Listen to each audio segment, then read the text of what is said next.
Hi everyone and welcome to this fundamental. I'm your tutor Niels, and in this video we're going to have a look at the connection between Rhino and Grasshopper. This connection is important because sometimes it's just easier to create geometry in Rhino. So let's get to it.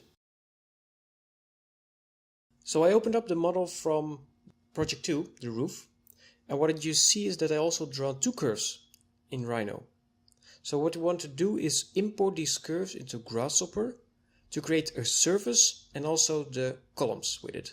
We can do this with a curve input, and this can be found under param geometry. So these are essentially data containers. And if I right mouse click on it, we have an option to select one curve.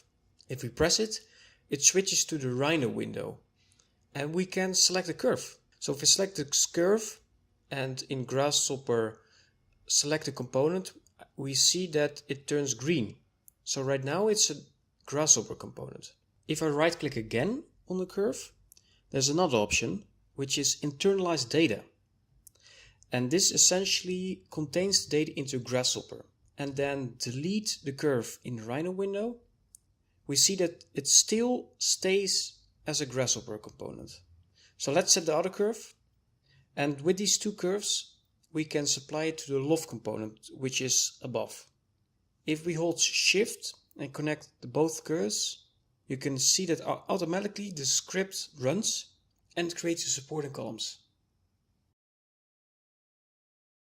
Let's now have a look at how to create Rhino objects from Grasshopper components. If we for example select the surface, there's an option if you right click on it to bake the object. That's exactly what it does. So it creates Rhino geometry from Grasshopper components. There's some additional options such as giving it a name and also on what kind of layer you want to bake it. If you select OK, then the Rhino object is created.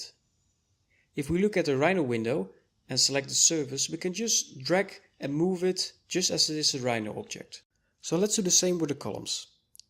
To give it a good structure, we're going to create a new layer called columns in the Rhino model. Let's go to the component pipe and also bake it. Well, as you can see, we can just play around with the columns as if it's just Rhino geometry. Thank you for following this fundamental, and I hope to see you in the next one.